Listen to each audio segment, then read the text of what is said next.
Hello and welcome to After the Headlines. I'm Sarza. Is Bangladesh a rape-prone country?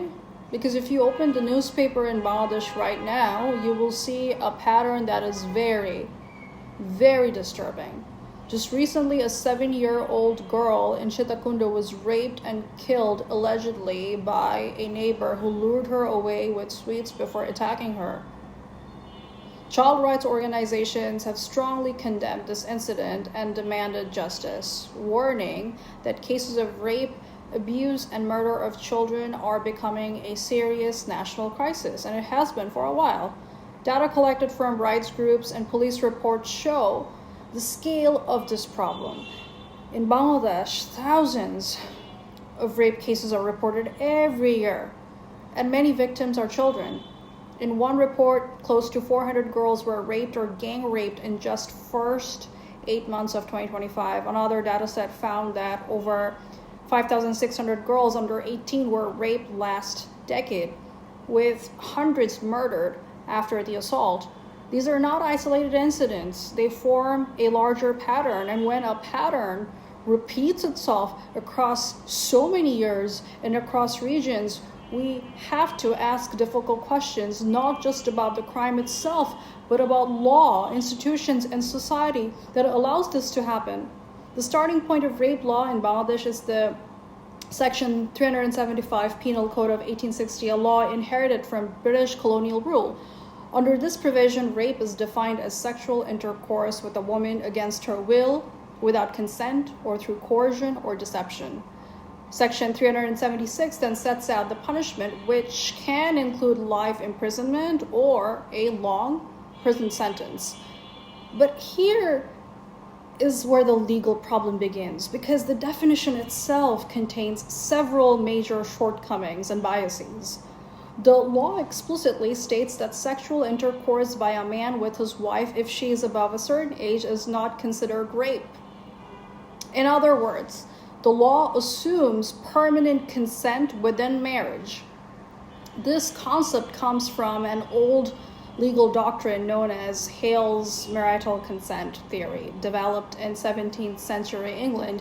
Even the UK abolished this doctrine in 1991. Yet Bangladesh still retains it in its legal framework. This means that a woman who is raped by her husband may not have the same legal protection as someone raped by a stranger, and we know the child marriage is very prevalent. The law also defines rape in a very narrow way. Historically, it focused on penile vaginal penetration by a man against a woman, excluding other forms of sexual violence. This creates several gaps. For example, it excludes male victims, it excludes transgender victims, and it ignores other forms of sexual assault. Modern legal systems have moved towards a broader definition of sexual violence, but Bangladesh's legal framework still reflects a colonial era understanding of the crime.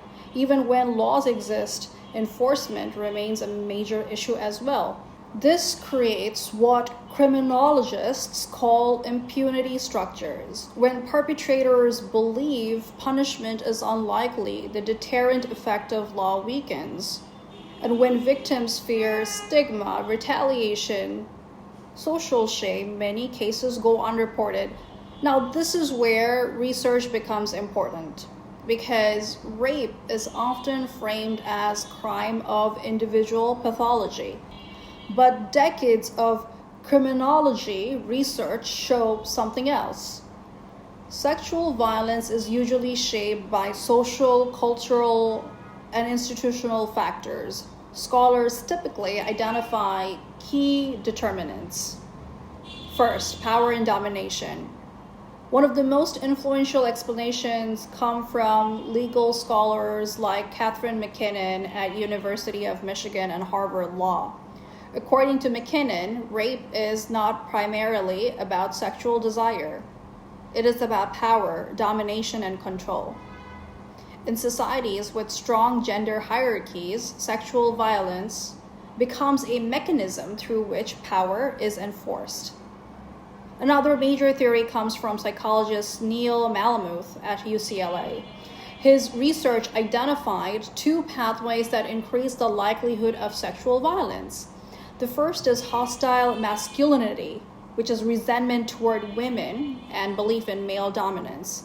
The second is impersonal sexuality, attitudes that treat sexual partners as objects rather than people. When these attitudes combine with environments that tolerate aggression, the probability of sexual violence increases. Another explanation comes from Albert Bandura at Stanford, who developed social learning theory. The idea is that behavior is learned through observation. If communities normalize misogyny, violence, or entitlement, individuals internalize those norms. In other words, culture shapes behavior. Anthropologist Peggy Reeves Sande from UPenn studied sexual violence across cultures. She found that rape rates tend to be higher in societies with strong gender hierarchy, higher tolerance of violence, and weaker institutional accountability. In such environments, rape becomes not just an individual crime, but structural phenomena. This is why the conversation cannot stop at punishment. Punishment does matter, but punishment alone cannot solve a structural, lingering problem. So the deeper questions are, why are institutions failing to deter these crimes? Why are survivors afraid to report? Why do perpetrators believe that they can act with impunity? And what kind of social norms allow violence against women and children to persist for so long? Rape is one of the most brutal violations a human being can experience. When children are victims, the horror becomes even greater. But if we treat each case as an isolated tragedy, we miss the larger system that allows these crimes to go on. The real challenge is not just catching criminals and perpetrators. It is transforming the conditions that produce and nurture these criminals, because until those conditions change, the headlines will keep repeating. Thanks for listening. I'm Sarza. Until next time.